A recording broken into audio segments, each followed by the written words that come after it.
Welcome to MITCHFIT. My name's Mitch, and today we'll be doing the fourth primal movement, rotation, and also anti-rotation.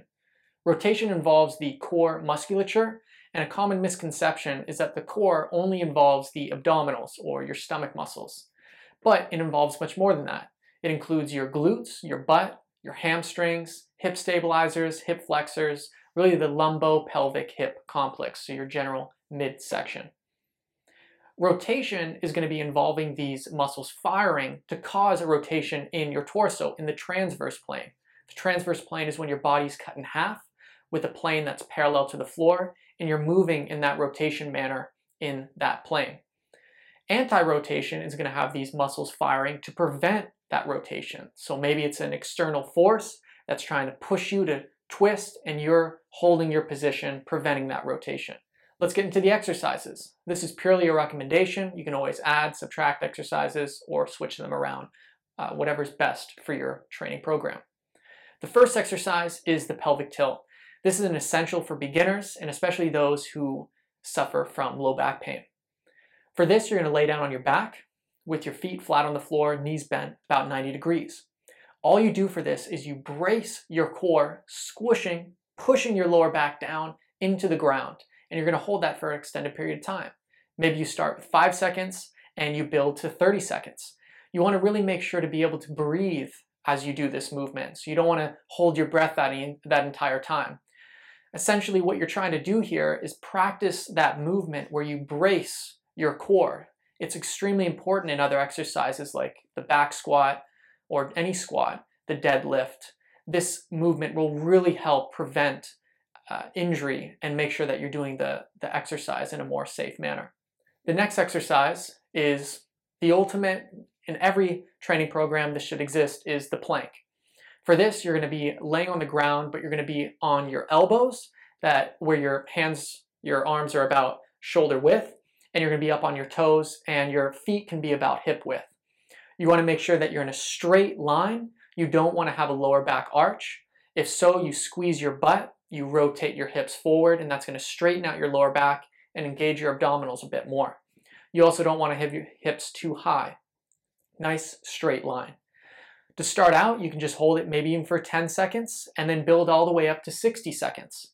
Once you're up to 60 seconds, doing any more than that might not be, the extra benefit might not be worth it. So you can start to work more on that strength. And this is where you get into that plank position, but you squeeze as hard as you can. So maybe you're bringing your elbows towards your toes, you're squeezing your hands, squeezing your butt, squeezing your legs. Everything is in that brace, and you hold that for maybe 10, 15 seconds and start to build up. And this is really going to help work on strength. This could be seen as a more advanced version of the pelvic tilt, since you're now engaging more parts of the body. The next exercise is the side plank. So now, instead of being on both elbows, you're going to be up on your side on one. You want to make sure that you have a straight line from your elbow to your shoulder, so it's not too high, too low. And you want to make sure that it's in a nice straight diagonal line going from your body, from your head down to your feet.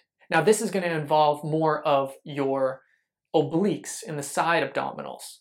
And same thing, you can hold this for an extended period of time, where you maybe start at 10, 15 seconds, and you can build up to 30, even a minute. But any more than that won't be such a big benefit. So you can do the same thing as with the plank, where you squeeze everything as hard as you can, really engaging those obliques, squeezing it for 10, 15 seconds, working more on that strength.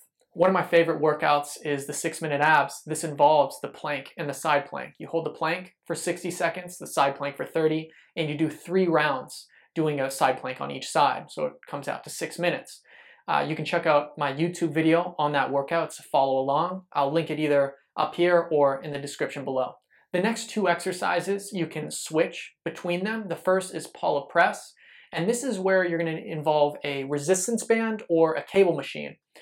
So you're going to have the resistance band or cable machine to the side of you, and you're going to hold the handle to your chest. You're going to take a couple steps away, and then you're going to push those hands away from you, and this is going to be working on that anti-rotation. You're going to try to prevent that external resistance pulling you towards where the cable machine or resistance band is coming from.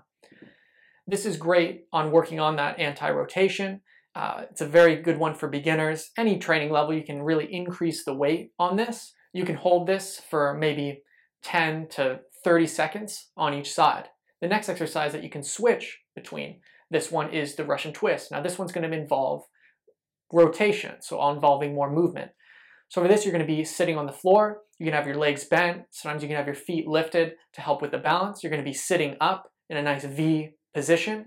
You're going to have a weight. Maybe I'll use my kettlebell, but you can use a dumbbell. A medicine ball is also really easy to use.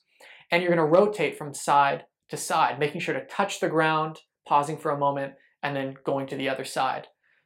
Now for this, you can maybe do 16 repetitions total, so 8 on each side, maybe up to 30 repetitions. And this is really going to help work on that rotation movement. The last exercise is the wood chop. And this is going to be working both rotation and anti-rotation. Sometimes people have a little bit more rotation in this one, but I like to keep everything nice and braced. For this, you're going to have your cable machine or resistance band, kind of similar to the pull-up press. You're going to hold the handle close to your chest, take a couple steps away, push it straight out. Feet are about shoulder width.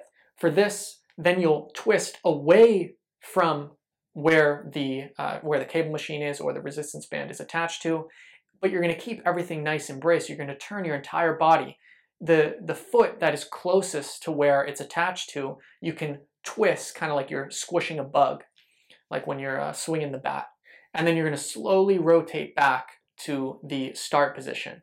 And this is nice because you can also have a different start position. Maybe you start higher up, you go diagonally down. Maybe you start diagonally low, going diagonally up. You can vary it.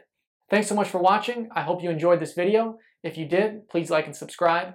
I hope these exercises will help you in mastering the primal movement, rotation, and anti-rotation.